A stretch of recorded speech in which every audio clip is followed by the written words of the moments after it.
ఎన్నికలు సమీపిస్తున్నాయి అంటే చాలు ఎక్కడ చూసినా కూడా నోట్ల కట్ల ప్రవాహాలు దర్శనమిస్తాయి.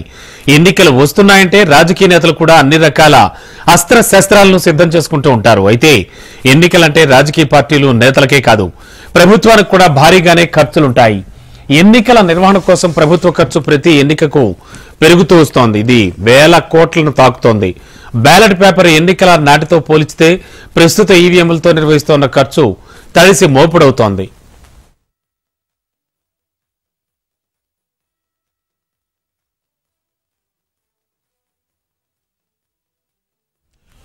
ఓటర్ నమోదు, ఓటర్ లిస్ట్ తయారీ, ఓటర్ కార్డు ప్రింటింగ్, పోలింగ్ బూత్ల ఏర్పాటు, పోలింగ్ సిబ్బంది జీత భత్యాల కోసం సార్వత్రిక ఎన్నికల ప్రక్రియకు సంబంధించిన ఖర్చు రెట్టింపు అవుతూ వస్తోంది.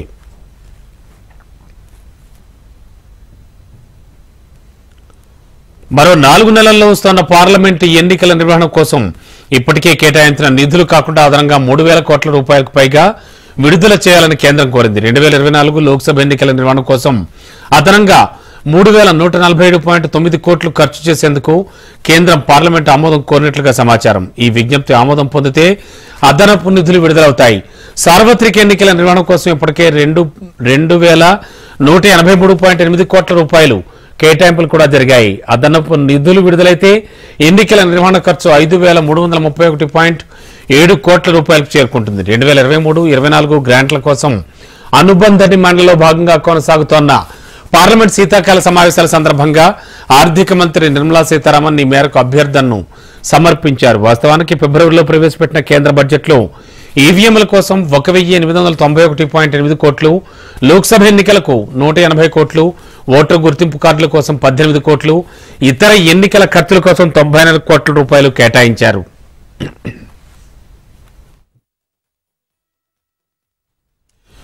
ప్రస్తుతం వరుసగా వస్తున్న ఎన్నికల కారణంతో ఖర్చు పెరిగిపోవడంతో అదనంగా 3,147.9 కోట్ల రూపాయలు విడుదల చేయాలని కోరారు.